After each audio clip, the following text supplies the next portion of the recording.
Hello everyone, it's Miss Alford here, reading you one of my favourite stories for World Book Day, from my garden, in a tree.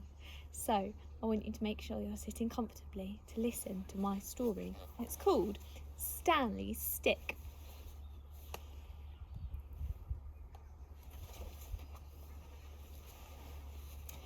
Stanley stands on Stockport Station with his stick.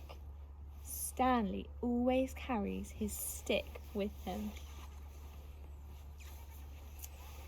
Stanley's stick was once part of something tall and grand, and it will never return, like this tree. But it can still be a stick as best it can. Stanley has lots of stick activity, like pretending the stick is a whistle or a banana that is quite straight.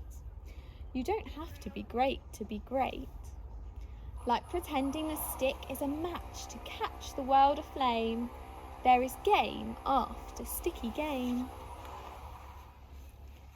Look, it's a dinosaur that isn't extinct.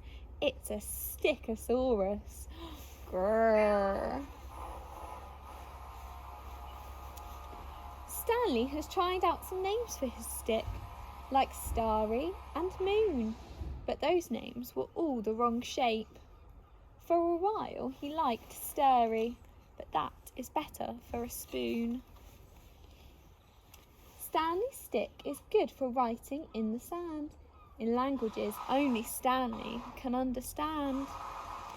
And 4 times now he has used it to pick up slugs from pathway, platform and pavement, thus saving them from a fate worse than feet.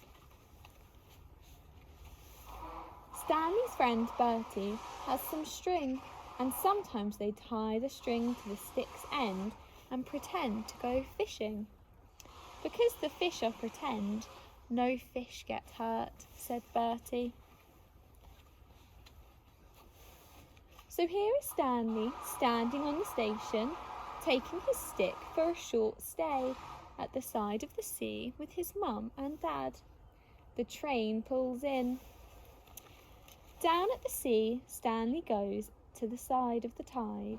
His folks take stock of Stanley standing in the stand, stick in hand. What is he doing? Maybe the boy thinks it's time for the stick to be taken somewhere else for someone else to enjoy. Stanley hurls his stick into the wide tide. Gosh, what a tiny splosh for something that has been so big in Stanley's days. The sea picks up the stick and tucks it into himself. Stanley is stickless. The next morning, back at their spot on the beach, the tide is out.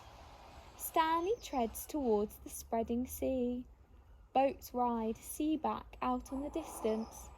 Stanley decides to look for interesting sticks, for other sticks which have been carried twiggyback upon the turning tide.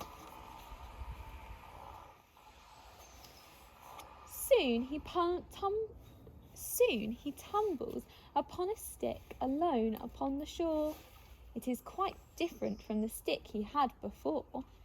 This stick is an unusual saxophone. Stanley thinks of home and begins to blurt a tune for Bertie. Goodness me, this stick is much more curly and twirly, isn't it? His other stick was very straight. Now Stanley stares through his stick telescope at sea. It's wonky. And this stick Stanley knows the name of. It is called Fantastic. What a good name. Stanley's Fantastic. Isn't that a lovely story? I hope you enjoyed that story. I know I did. So why don't you share with someone else one of your favourite stories today? Have a lovely World Book Day. Bye!